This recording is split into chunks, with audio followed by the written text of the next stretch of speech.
buenas, bienvenidos al Banquillo, gracias por seguir con nosotros. Hoy tenemos un enlace internacional, comunicación en directo desde Rosario, Argentina, con un destacado economista de esta nación sudamericana, Ariel Baños, un hombre especialista en precios. Nos vamos a ocupar hoy de este tema.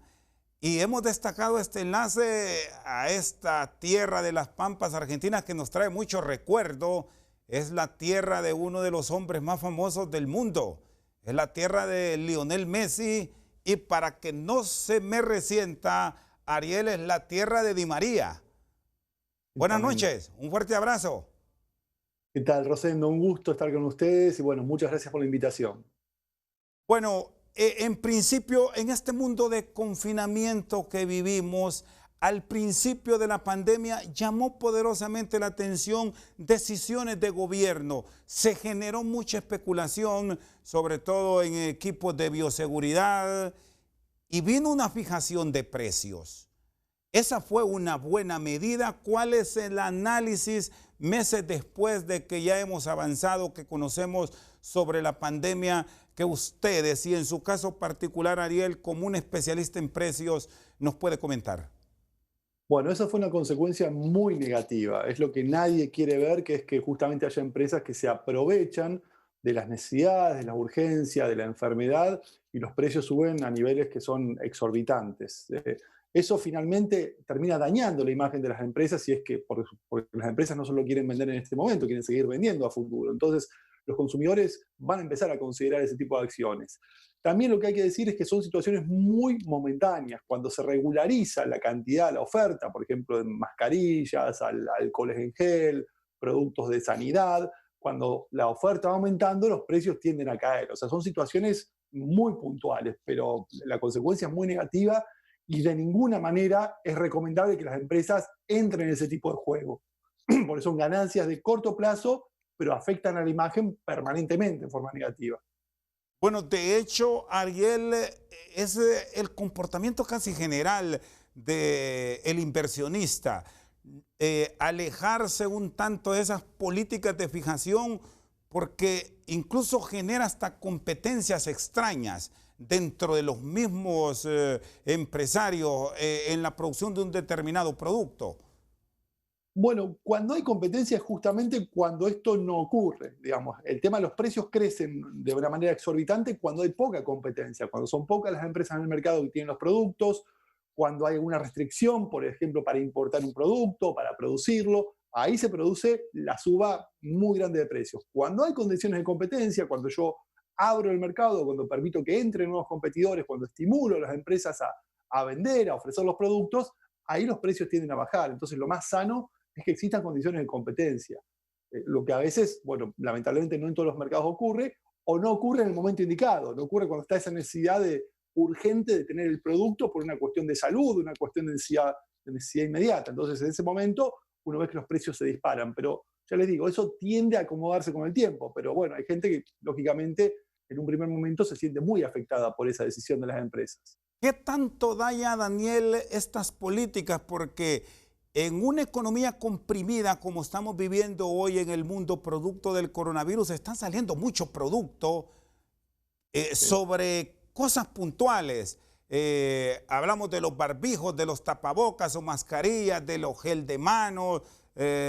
virucidas, desinfectantes, que estén saliendo nuevos productos y nuevos emprendimientos con la posibilidad de ofrecer los mismos en un mercado ya con precios fijos. ¿Qué Ah, ocurre? ¿Qué bueno, nos depara? que surjan nuevos productos, que haya más alternativas, eso es parte de la mentalidad emprendedora de muchas empresas, muchas personas que muchas han sido afectadas negativamente, pero otros han tratado de ver la oportunidad detrás de esta desgracia, de esta pandemia, que es que también surgen nuevas necesidades. La demanda de productos de seguridad, de sanidad, vinculada a la salud, al cuidado personal, todo eso ha crecido mucho y hay muchas empresas que están generando nuevos proyectos, lanzando nuevos productos al mercado para aprovechar esta oportunidad. ¿Sí? Mientras que hay empresas que, digamos, lamentablemente solo se lamentan de lo que ocurre, hay otras que comienzan a pensar cómo innovar y cómo generar propuestas en este mercado. Y las que generan propuestas interesantes tienen inclusive la posibilidad de generar una rentabilidad interesante, aún en un mercado deprimido como el actual. Una vez que los precios se reducen, ¿entra una resistencia? Bueno, cuando los precios se reducen, depende a qué obedece la reducción, pero por ejemplo, cuando los precios se reducen, que es muy frecuente en estos momentos también porque el mercado cayó y como todas las empresas quieren vender, la decisión más rápida para generar más ventas es bajar precios, hacer una oferta, una promoción.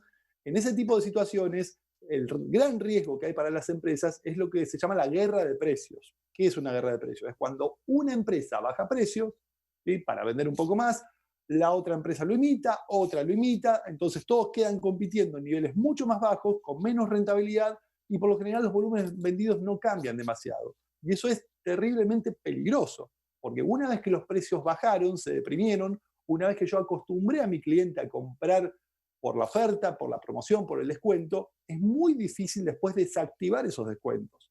Cuando el cliente se acostumbra a ese precio más bajo, se va a resistir mucho a decir, no, mira, ahora voy a seguir, a partir de tal momento voy a pagar los precios normales o los precios anteriores. Es por eso que las empresas tienen que analizar muy bien cuándo entrar en este juego de descuentos o promociones, porque después es muy difícil salir. ¿Qué cuidado tener en esta amplitud que tiene ahora el mundo producto, de esta facilidad que tenemos a través de la comunicación en el tema calidad? Porque si nos vamos al mercado ahora y en ese elemento de los precios, vemos infinidad de productos, casi con las mismas especificaciones, pero hay un elemento que va más allá, la calidad, la seguridad que debemos tener con la adquisición puntual del mismo. ¿Cómo nos debemos manejar y cómo debe ser esa apuesta? Es un buen punto, Rosendo, porque el precio es también un indicador muy fuerte de calidad. O sea, si yo veo en un producto o en un servicio un precio sospechosamente bajo, lo que cualquier cliente tiende a pensar es que quizás ese producto no sea de buena calidad, ¿sí? O sea, la gente duda a veces cuando hay una oferta muy grande o un descuento demasiado alto. Entonces, cuidado con eso. Si yo quiero darle a mi cliente el mensaje de que yo vendo un producto o un servicio de calidad, el precio lo tiene que reflejar. O sea, yo no puedo decir tengo el mejor producto del mercado, tengo un producto de gran calidad y resulta que mi precio está al 50% por debajo del resto de las empresas, porque eso es una comunicación confusa. El precio tiene que estar alineado con el mensaje que yo le quiero dar al cliente. Si le quiero decir al cliente mi producto es de calidad o mi servicio es de calidad, el precio lo tiene que reflejar. No puede ser el precio más bajo del mercado porque eso generaría sospechas, ¿sí? Entonces, eso es un punto muy importante a tener en cuenta. Sobre todo, Ariel, por esa invasión que hemos tenido en los últimos meses, y debemos decirlo, del mercado chino. ¿Cuáles son las valoraciones reales que debemos tener? Porque vemos mucho producto y ahora nos enfocamos mucho en la bioseguridad, en el tema de las mascarillas, también en las pruebas rápidas. Pero si revisamos de manera puntual, encontramos un mercado lleno de opciones, con imitaciones, con productos similares. ¿Cómo debemos actuar para llegar a lo que nos sirva, a lo que nos proteja y que nos permita tener seguridad de su uso? Bueno, ahí es interesante ese punto, porque aparecen gran cantidad de productos de origen chino, origen del sudeste asiático, a bajo precio, a muy bajo costo, y muchas veces las empresas locales se desesperan por tratar de competir con esos productos. Y la manera por ahí rápida que eligen para competir es bajar los precios, y eso es un grave error. O sea, no voy a poder competir por precio quizás con ese tipo de productos donde las escalas a nivel global son enormes, donde tienen otra estructura de costos, y donde a veces también las calidades no son las mismas. Entonces, en general, las empresas en América Latina es recomendable que se enfoquen en descubrir cuáles son los nichos, cuáles son los pequeños segmentos del mercado, los pequeños grupos de clientes que valoran de manera especial lo que ellos saben hacer mejor que otras empresas del exterior, ¿sí? Seguramente las empresas locales conocen mejor a los consumidores, pueden adaptar mejor las mercaderías o los servicios, y eso también les permite cobrar un precio más alto y sostener, digamos, la venta en el mercado. Quizás no va a ser una venta de altísimo volumen, pero una venta suficiente para que la empresa pueda vivir en el mercado. O sea, es muy interesante no entrar en el juego de solo competir por precio, porque ahí siempre va a haber empresas más grandes que van a poder bajar más los precios y nos lleva a una situación que después es muy difícil de revertir. ¿Sí? Las empresas pequeñas tienen que descubrir esos nichos de mercado, esas oportunidades donde ellos pueden resolver las necesidades de los clientes mejor que nadie. Y entonces ese cliente que va a ver que yo le resuelvo mejor que los otros las necesidades, va a estar dispuesto a pagar por mi solución. Ahí el precio no va a ser un obstáculo para vender. Hay un punto fundamental que me gustaría que nos lo ampliara y es no entrar en la desesperación, sobre todo en economías como la hondureña, que es una economía reducida para un mercado de aproximadamente, somos 9 millones de habitantes, pero en realidad vemos menos porque muchos están en los Estados Unidos. ¿Cómo actuar para que ese gigante que nos invadió con productos no desespere al pequeño emprendedor que con sacrificio está poniendo un producto de muy buena calidad en el mercado, pero por el nivel adquisitivo que tiene el hondureño va a preferir de pronto lo barato, lo cómodo? Claro, pero es bueno advertirle al cliente, y eso muchos lo saben por propia experiencia, que muchas veces lo barato sale caro, ¿sí? Lo que yo compro pensando que es una ganga, es un producto muy bueno, a muy bajo precio, muchas veces no da el resultado que yo espero. Entonces, ahí es donde las empresas hondureñas, las empresas locales, tienen la posibilidad de darle ese mensaje al cliente, que los productos que ellos venden quizás no sean tan baratos, pero tienen otra calidad, tienen otro servicio, están adaptados para el mercado local, ¿no? Que cosas que muchas veces los productos que vienen de China, como se hacen en grandes escalas, en masa, no tienen adaptaciones al mercado local. Tienen la posibilidad de, si hay un problema, saben a quién hacer un reclamo, está el servicio técnico en el mismo país, ¿sí? Hay un servicio de atención al cliente más dedicado, que muchas veces las grandes empresas no pueden hacer. Entonces, esa es la ventaja de los pequeños empresarios locales que no tienen que desaprovechar. Y eso significa que si yo eso lo ejecuto muy bien, el precio no va a ser lo primero que va a ver el cliente. Yo no digo que se va a olvidar del precio, porque lógicamente estamos en una economía complicada y el precio juega, pero no es lo primero que va a considerar. Yo al cliente le transmito claramente la calidad de mi producto, cómo le voy a solucionar su problema, cómo a pesar que quizás invierta un poco más, le va a durar más el producto, o va a tener menos inconvenientes o menos riesgos, o es un producto que respeta determinados protocolos de seguridad o de higiene. Eso va a permitir que el cliente realmente, o una parte de los clientes nos puedan elegir, aunque no seamos los más baratos del mercado. Muy bien, está con nosotros esta noche al banquillo directamente desde Rosario, Argentina, el economista Ariel Baños. Vamos a una pausa y ya regresamos.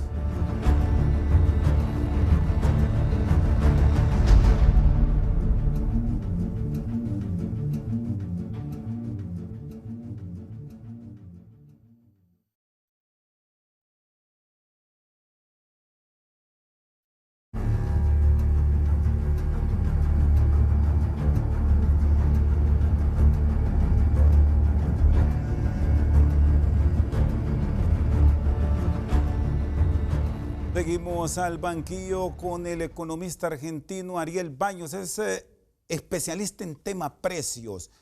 ¿Qué estrategias diseñar para enfrentar este mundo competitivo que no solo lo tenemos en el mercado nuestro, si hablamos de Argentina, si hablamos de Honduras, sino que lo tenemos globalizado porque podemos tener alguien que nos está vendiendo lo mismo en el Próximo Oriente, en el Lejano Oriente, en cualquier parte del mundo por la facilidad que nos da ahora el Internet. ¿Cómo manejarnos, Ariel? Bueno, a mí me toca trabajar con muchas empresas, justamente asesorándolas en materia de precios, y un reclamo que yo escucho con mucha frecuencia es que hay empresas que tienen productos o servicios muy buenos, que invierten mucho dinero en la calidad, en la atención al cliente, y se quejan muchas veces estos empresarios, estos líderes de empresas, de que finalmente el cliente solo elige por precio y no los termina eligiendo, elige otro competidor más barato. ¿Por qué ocurre eso con tanta frecuencia? Bueno, muchas veces nosotros desde la empresa suponemos que el cliente solo se va a dar cuenta de la calidad o del servicio que ofrecemos, ¿sí? Que no necesitamos explicar nada, que el cliente, digamos, como que se educa solo. Y no es así. Si nosotros no le comunicamos al cliente, no lo educamos de una forma clara, de una forma sencilla, bien bajada a la tierra, y le explicamos por qué nuestro producto tiene beneficios, cuáles son las soluciones, ¿sí? Va a ser muy difícil que el cliente nos elija por sobre un competidor de bajo precio. ¿Sí? El precio no necesita explicación, cualquiera compara precios, pero el valor sí. Entonces, si yo quiero que mi cliente reconozca mi valor, el mejor consejo que le puedo dar a las empresas es que inviertan mucho en comunicar al cliente, en capacitarlo, en hacer demostraciones, en acercarse al cliente por diferentes medios, por medios tradicionales, por redes sociales. Yo necesito educar al cliente. Si yo no educo al cliente acerca del valor, después no me puedo quejar que el cliente solo mira el precio al momento de comprar, porque el precio no necesita explicación y ahí no hace falta ninguna educación. Es comparar un precio contra otro y ahí gana siempre el más barato. Y no queremos entrar en ese juego. Hay algunas economías que han decidido tener regulaciones. Los gobiernos han tenido que intervenir para no quebrar, para no hacer fracasar pequeños emprendimientos. ¿Es la medida ideal? ¿Es lo adecuado en estos tiempos de pandemia, Ariel? Rosendo, la intervención, los controles de precios, los precios máximos que muchas veces se aplican para que no haya especulación o precios muy altos, son medidas de muy corto plazo. O sea, pueden ser indicadas para una etapa muy puntual donde hay un desabastecimiento, puede haber sido los primeros momentos de la crisis con la pandemia, pero no son medidas que se pueden sostener en el tiempo. Porque si yo a los precios desde el gobierno le pongo un techo, le pongo un límite, lo que termino haciendo es que si los costos de las empresas suben y ese techo está muy abajo, o sea, si la rentabilidad de la empresa es muy baja, le quito a la empresa incentivos para ofrecer el producto. Lo que termino haciendo, si esos controles se mantienen en el tiempo y son muy rígidos, termino generando desabastecimiento. O sea, lo que yo quiero hacer, que es hacer accesible el producto a mayor cantidad de gente, termina no ocurriendo, porque la gente va a comprar el producto y se encuentra que no está, que hay muy poco, que el que llega primero se lo lleva y después ya no hay reposición, porque lógicamente a las empresas no les interesa vender más en una situación en la cual sus márgenes son muy bajos. Y también hay otro problema a más largo plazo, que es ninguna empresa va a invertir en mejorar un producto, en innovar, si está en un mercado donde los precios están totalmente regulados. Porque justamente las empresas innovan para tener más rentabilidad. Y si ya hay un techo muy claro de precios, se terminan los incentivos en la innovación. Y ahí vemos que los productos en mercados regulados son siempre los mismos, son versiones muy antiguas, o hasta inclusive las empresas van reduciendo calidad de los productos que existen. O sea, a la larga terminan perjudicando a aquel que yo quiero beneficiar, que es justamente el consumidor. Entonces, solo es recomendable que una medida de muy corto plazo para ganar tiempo y hacer otro tipo de acciones, pero cuando esto se sostiene en el tiempo, los resultados en todos los países han sido muy negativos. Esta variable, si la aplicamos a los países del globo terráqueo que han estado bajo confinamiento, y quedémonos en América Latina, ¿no debió extenderse a más de qué cantidad de semanas o meses? Si sumamos que ya nos está golpeando la pandemia desde mediados o quizás finales de febrero. Bueno, no tengo una respuesta exacta respecto a cantidad de semanas o meses, pero es una medida de corto plazo. O sea, podemos hablar de un par de meses donde a lo mejor tenga que haber algún tipo de contención para evitar especulación, para evitar, como ha pasado con algunos productos de primera necesidad, que los precios se multiplicaron hasta por 10 en algunos países. O sea, ahí es realmente recomendable hacer algo. Pero después, cuando esos productos crecen mucho de precio, también empiezan a aparecer otras empresas en el mercado que quieren aprovechar la oportunidad. Entonces, ahí la oferta de productos se normaliza y los precios tienden a bajar. Entonces, son situaciones que pueden durar un par de meses a lo sumo y después deberían corregirse si hay competencia en el mercado. El tema es que si yo tengo los precios regulados, eso no es un incentivo para que haya competencia. Ninguna empresa quiere empezar a vender en un mercado donde ya le han puesto un techo al precio, donde su rentabilidad va a ser muy baja. Ya a esta altura, perdón Ariel, a esta altura ya que hemos pasado más de 4 meses casi en toda América Latina, de estar algunos países con medidas mucho más drásticas que otras, ya deberíamos estar hablando de un mercado libre. Si comparamos lo que ocurrió allá por marzo, donde escuchamos y a muchos asustó, pero era la realidad que un tapaboca N95 en España se cotizaba 25 y hasta 30 euros. Claro. Aquí en nuestro país igual tenía precios altos y ahora han caído al valor promedio de quizás $2. Exactamente. Bueno, Rosendo, lo que vos estás describiendo es lo que pasa cuando hay competencia. puede haber en el primer momento una alza muy grande en los precios, que a todos nos cae mal y es lógico, pero luego, cuando hay competencia, empiezan a entrar nuevos productos, llegan nuevas importaciones, los precios van cayendo. Y lo hemos visto en los tapabocas, lo hemos visto en otros productos, como hasta ventiladores o respiradores, productos que en un primer momento los precios eran exorbitantemente altos, pero ya cuando las empresas han acomodado la producción y empiezan a entrar al mercado, los precios solo tienden a regularse. Es un mecanismo de mercado que funciona. Por eso no es recomendable mantener controles en el largo plazo, en el tiempo, porque termino justamente generando los incentivos contrarios en las empresas. Nadie quiere entrar en un mercado donde los precios están regulados. Si no, veamos el caso de economías como Cuba o Venezuela, donde los precios están absolutamente regulados y lamentablemente las empresas salen del mercado. Nadie quiere entrar en un mercado así. ¿Se abusó, Ariel, de algunas economías poderosas con estos productos de bioseguridad y equipos médicos durante la pandemia? ¿O era una realidad imposible de sostener de los mismos gobiernos frente a las grandes transnacionales?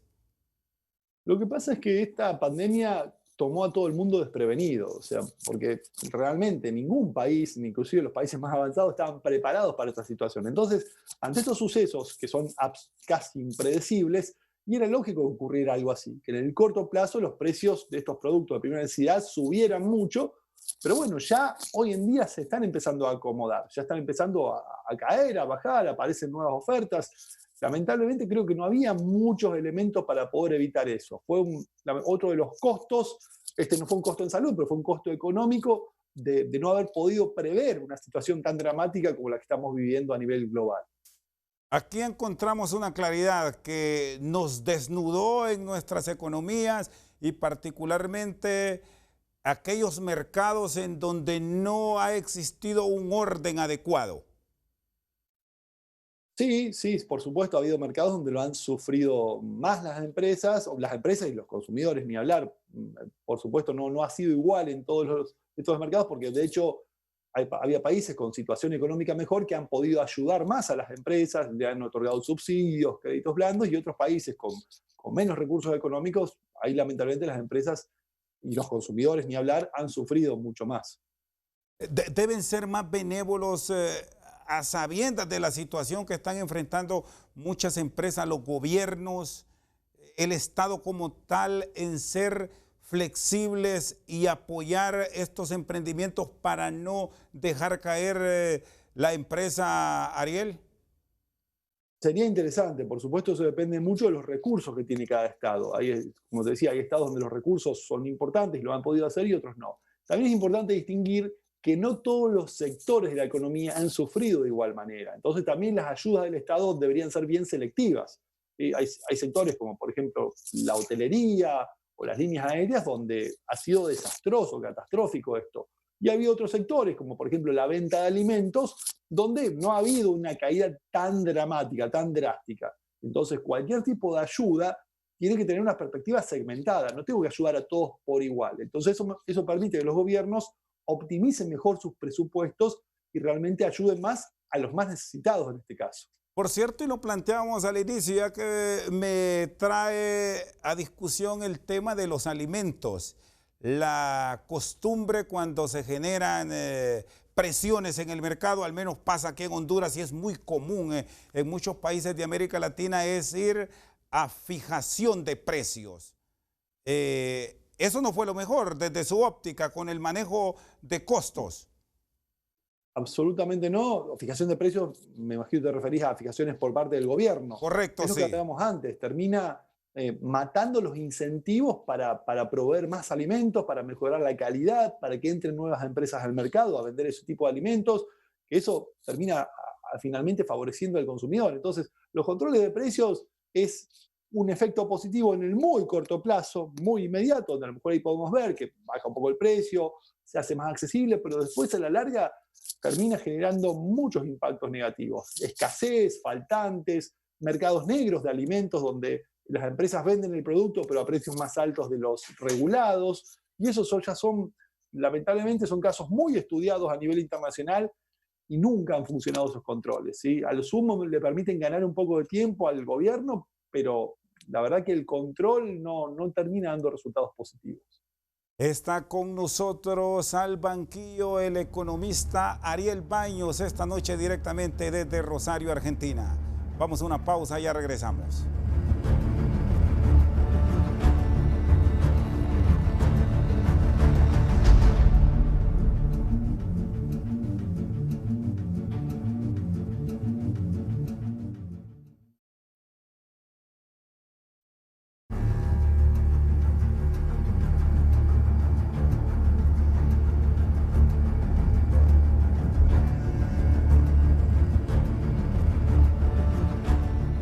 Seguimos al banquillo con el economista Ariel Baños. En una de sus ponencias siempre hace énfasis que aunque estemos en este mismo mercado, el precio de un determinado producto no debe ser el mismo, que debe tener una variación y esas revisiones deben ser frecuentes.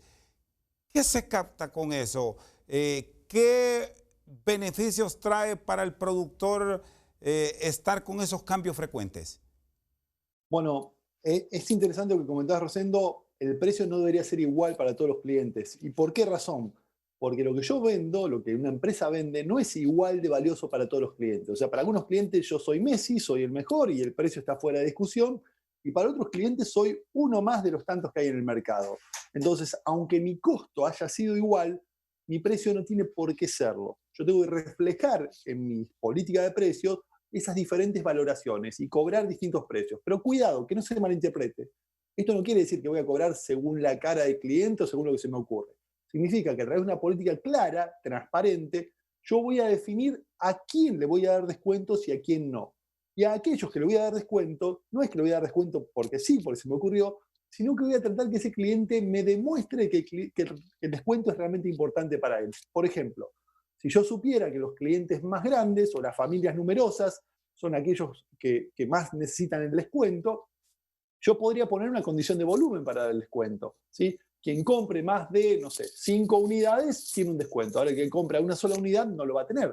Entonces ahí, digamos, la estrategia para dar el descuento es que cumpla un volumen. O, por ejemplo, si yo sé que las personas que buscan más descuentos son aquellas que compran por Internet. Entonces podría ser un descuento solamente para la compra vía Internet. O aquellos que se descarguen un cupón de la página web de la empresa. Entonces yo pongo condiciones de manera tal que aquellos que realmente necesitan el descuento, aquellos que lo valoran, se van a tomar el trabajo de cumplir con esta condición. Y eso me permite que yo simultáneamente pueda tener distintos precios. Aquellos que no recortaron, que no bajaron el cupón o que no cumplieron el volumen, van a pagar el precio más alto. Aquellos que cumplieron las condiciones van a acceder al descuento. Y de esa forma, un mismo producto o mismo servicio, que a mí me costó exactamente lo mismo, lo puedo terminar vendiendo a distintos precios. Y eso para la empresa tiene un impacto enormemente positivo. Significa que yo puedo capturar mucha más rentabilidad y puedo adaptar mis precios a los distintos consumidores que hay en el mercado, que no todos tienen el mismo poder adquisitivo, no todos valoran igual mi marca, ¿sí? No todos estarán dispuestos a pagar lo mismo. Y este tipo de estrategias, que se llama segmentación de precios, seguramente todos, si piensan un poquito, estarán bastante familiarizados porque, por ejemplo, en otros mercados se usa mucho. En las líneas aéreas es uno de los mercados donde esto está más avanzado y más sofisticado. Si uno compra un pasaje para viajar en avión, cuando se podía viajar, ¿sí? Ese precio variaba mucho de acuerdo al día en el cual yo compraba el pasaje, si yo era cliente o no, si tenía tarjeta de millaje, si compraba solo la ida o la ida y la vuelta, un montón de factores que hacían que el mismo pasaje, el mismo asiento, con el mismo servicio, pudiera tener muchos precios diferentes.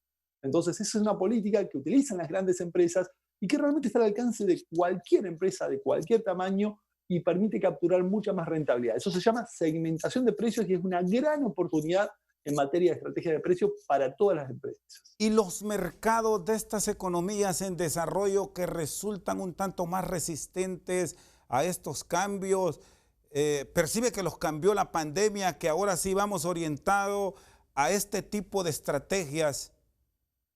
La pandemia seguramente va a acelerar todo esto porque, por ejemplo, el comercio online ha crecido mucho en América Latina, las ventas por Internet, a partir de este tipo de, hasta a partir de este suceso. Entonces, quizás sea una manera, Internet, para poder llegar a clientes donde a lo mejor están más preocupados por el precio.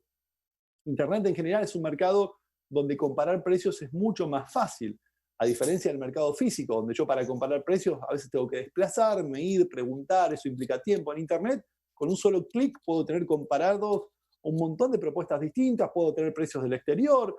Entonces, es un mercado mucho más competitivo en materia de precios. Entonces, en muchas ocasiones hay empresas que eligen Internet como el mercado para ser más agresivo por precio y reservan las tiendas tradicionales o los mercados físicos para aquellos clientes que valoran más la cercanía, el contacto cara a cara, que quieren tocar el producto, que necesitan verlo.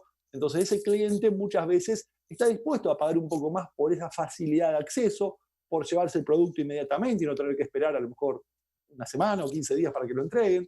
Entonces, ahora digamos, estos dos canales que muchas veces en las empresas conviven, que es el canal físico tradicional y el canal virtual, el de Internet, es una excelente oportunidad para poner en práctica estas estrategias de segmentación de precios y no tener simplemente la forma tradicional de definir precios, que era sumar al costo un margen de rentabilidad fijo, ¿sí? Y cobrar a todo el mundo lo mismo. Lamentablemente ese tipo de políticas de precio único hacen que las empresas dejen mucho dinero sobre la mesa, ¿sí? Entonces es una gran oportunidad pensar en esto de personalizar precios o segmentar precios siguiendo un poco las pautas que yo comentaba. En muchas de las actividades económicas de varios países de la región, para evitar el alza o para mantener un equilibrio en el servicio que prestan muchos gobiernos, Ariel, han mantenido la costumbre del subsidio.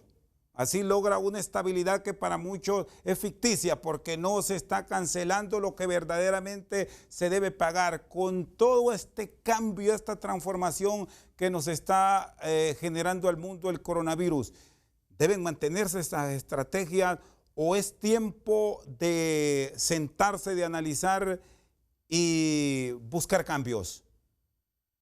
Bueno, todo dependerá de las finanzas de los gobiernos, porque realmente los subsidios suelen ser muy costosos y el problema es que cuando el gobierno subsidia es el gobierno que elige a quién subsidiar y muchas veces en muchos países esos subsidios no llegan realmente a los más necesitados, sino llegan a los que tienen mejores contactos con el gobierno. Entonces, eso hace que en muchos casos no sea una política que tenga los mejores efectos, los mejores resultados. Lo que sería interesante de parte de los gobiernos es alentar las condiciones de competencia, que más empresas entren al mercado, donde los precios sean muy altos, favorecer el ingreso de nuevas empresas, quitar barreras o brindar créditos a nuevas empresas, estimular la innovación. Todo eso va a generar un impacto muy positivo en los clientes porque van a tener más opciones y ahí seguramente los precios se van a reducir, donde veamos que los precios a veces son excesivamente altos. ¿Sí? El gobierno debería alentar la competencia, la innovación, el emprendedorismo, porque son mecanismos que terminan teniendo un derrame positivo en toda la sociedad, tanto en las empresas como también en los consumidores.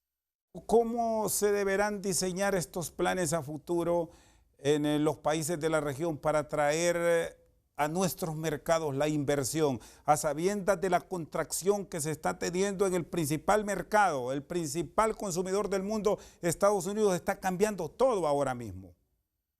Bueno, para permitir justamente la inversión, la innovación, todo, los gobiernos tienen que generar condiciones creíbles, es decir, no cambiar reglas del juego permanentemente. Lamentablemente en muchos países vemos que los gobiernos permanentemente ponen nuevos impuestos o leyes que a veces cierran los mercados o protegen determinados sectores, y eso, digamos, a criterio de las empresas internacionales, no hacen atractivo el mercado.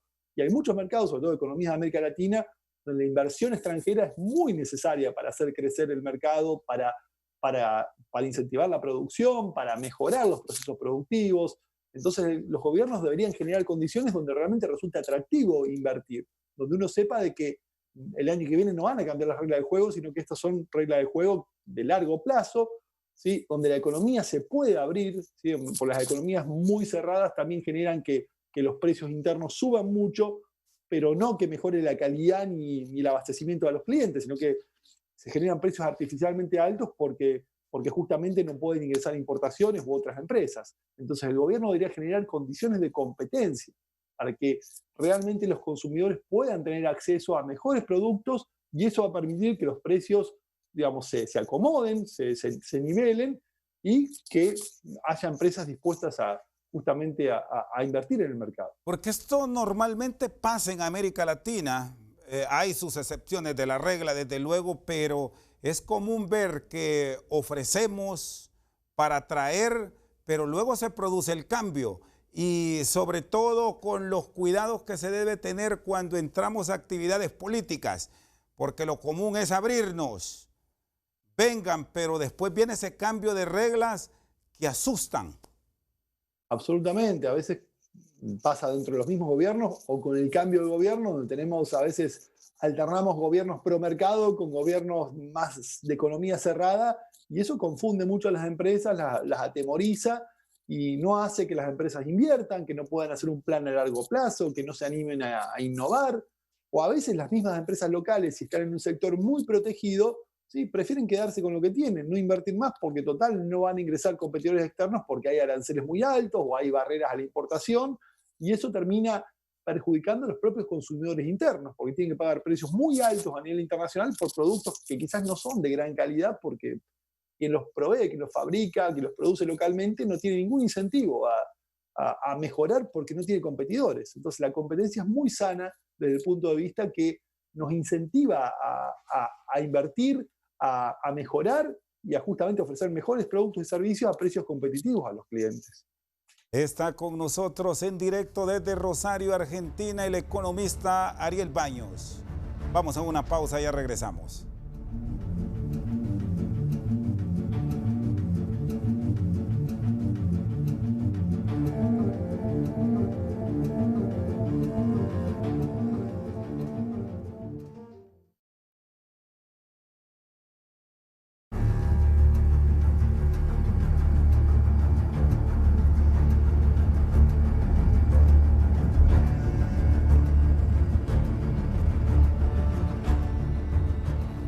Seguimos al banquillo con el economista Ariel Baños. Bueno, ha escrito muchos artículos sobre economía en América Latina y también escritor de libros. Me llama la atención las 50 lecciones de precios de la vida real. ¿Cómo debemos entender estas recomendaciones puntuales? Porque aplica para todos. Alguien dirá, esto es más cuando hablamos de canasta básica y de compras. Vamos a ubicarnos en el hogar para las damas, pero ahora también la pandemia nos cambió. Esto de 50 lecciones de precio de vida real es mi último libro, que recopilo 50 casos muy interesantes donde justamente uno ve la innovación que aplican las empresas para poder definir precios rentables. Y hay casos de lo más diversos, desde productos de consumo masivo hasta precios para profesionales independientes, cuánto cobrar por el trabajo profesional, que también es una inquietud muy grande. Entonces elegí ejemplos muy, muy diferentes de distintos países y justamente los traté de recopilar en un libro que, bueno, la verdad que ha venido muy bien a nivel ventas y está disponible, bueno, vía Amazon en versión ebook y en versión papel para todo el mundo. Sí, ¿cómo debemos definir estos términos que también los encontramos ahí? Vender más no significa ganar más. Bueno, eso es un gran mito de las empresas que muchas veces y genuinamente quieren crecer, vender más, facturar más, pero hay que tener mucho cuidado porque para poder vender más recurren a un atajo que es peligrosísimo. ¿Cuál es la manera más fácil de vender más? Por supuesto, bajar el precio, hacer una promoción o un descuento. El tema es que eso me genera más ventas, pero no siempre me genera más rentabilidad. Les voy a dar un ejemplo muy concreto. Imagínense que la empresa tiene un producto que el precio de venta del producto es de $10 y el costo de ese producto es de $7, es decir, que por cada producto vendido gana $3, lo cual significa un 30% de rentabilidad sobre la venta. 30% gana la empresa ese producto. Y supongamos que por el tema pandemia, por la crisis, no está vendiendo muy bien. Entonces decide tomar una acción muy, digamos, muy arriesgada, que es voy a bajar los precios. Y aplica un descuento del 10%, o sea, baja 10% los precios de ese producto de $10. Si esa empresa baja 10% el precio de ese producto, que tenía una rentabilidad del 30%, necesita vender un 50% más para ganar lo mismo que antes. O sea, recién vendiendo 50% más, va a poder igualar el resultado económico que tenía antes. Para decir que ese descuento tuvo un impacto positivo en el resultado, las ventas tienen que crecer más del 50%. Entonces, mucho cuidado con eso. Imagínense que esta empresa bajaba 10% el precio y las ventas crecían 30% y comercialmente hubiera dicho, uy, qué bueno, vendí 30% más. No, estás ganando menos que antes. Recién vendiendo más de un 50% hay un impacto positivo en la rentabilidad. El precio es una variable de altísimo impacto en los resultados. Por eso es muy importante tomarnos muy en serio la gestión de precios en la empresa y realizar cálculos, realizar análisis, porque la intuición es la peor consejera que podemos tener al momento de definir precios. En América Latina, ¿cómo evalúa la situación de la economía ya ahora durante la pandemia? A nivel de hogares y de empresa privada, claro, hay diferencias entre economías de cada uno de los países. No, el impacto ha sido catastrófico. Estamos hablando de una caída prácticamente sin precedentes en la mayor parte de los países. ¿Sí? Dando un ejemplo de mi país, que es Argentina, en el mes de abril tuvimos una caída del 26% de la economía, que fue, tuvimos una caída del 40, casi 40% de la economía, que es de niveles históricos, ¿sí? La magnitud de la caída que hubo. Y eso se ha replicado en la mayoría de los países. Entonces, estamos hablando de una economías que están en una recesión muy profunda y que gradualmente se irán recuperando. Pero eso va a llevar mucho tiempo y es por eso que es importante que las empresas no caigan en desesperación, porque justamente en este escenario de caída tan fuerte en las ventas, muchas empresas desesperadamente para venden lo que sea a cualquier precio. Y después se encuentran con que por más que hayan generado volumen, al final del día no les queda nada de dinero, la rentabilidad es muy baja y ni siquiera puede subsistir. Entonces, cuidado con eso porque a veces el remedio termina siendo peor que la enfermedad. ¿Sí? Ese es un gran problema que muchas empresas tienen. ¿Visualiza que habrá ya oportunidad a partir del 2021 para comenzar a diseñar planes de recuperación? ¿O los gobiernos deben arrancar estos programas desde ya, aun y cuando en América Latina estamos en la mayor parte de los países en el pico de la pandemia? No, ya mismo, por supuesto, esto tiene que arrancar y sobre todo con una perspectiva segmentada. O sea, no voy a tener que ayudar igual a todos. Hay sectores donde, yo antes de un ejemplo, la caída ha sido notable, abrumadora, y hay sectores donde, si bien han sufrido el impacto, ha sido mucho menor. Entonces, hay que ayudar a cada uno en la medida que lo necesita. Eso es un criterio, creo, fundamental, porque ningún gobierno tiene demasiados recursos y los pocos recursos que hay que usarlos de la mejor manera posible. Pero ya por supuesto, los planes de recuperación deberían comenzar porque si no puede ser muy tarde. Ya muchas empresas ya han quebrado y muchas pueden llegar a quebrar, y cuando la empresa quiebra, lamentablemente ya no hay vuelta atrás. Entonces no queremos llegar a ese extremo. Los gobiernos ya deberían empezar a ayudar a estas empresas que están en crisis severa, que por supuesto son ayudas transitorias, ¿no? Esto no debería quedarse para siempre, pero por lo menos para darles una especie de impulso en una situación tan compleja como la actual. Ariel, le agradezco que nos haya acompañado directamente desde Rosario. Un fuerte abrazo. Tengo un minuto para que se despida el pueblo hondureño y ahí vamos a mantener la comunicación a través de los sistemas modernos que nos permite el Internet hoy en día. Bueno, primero que todo, Rosendo, agradecer la invitación, un gusto haber estado con ustedes. Yo visité Honduras en el 2014 para dar un evento, unas conferencias para un grupo de ejecutivos. Espero tener oportunidad de, cuando todo esto termine, visitar nuevamente Honduras. Seguramente va a ser un placer. E invitarlos a todos los que quieran leer un poco más sobre el tema gestión profesional de precios. Pueden ingresar a fijaciondeprecios.com, que allí esa es mi página web. Van a encontrar muchos artículos de acceso totalmente gratuito para poder seguir profundizando el tema gestión de precios, que es un área de grandes oportunidades para empresas de cualquier tamaño y cualquier sector de actividad. Gracias. Esta noche directamente desde Rosario, Argentina, el economista Ariel Baños. Por su sintonía, muchas gracias.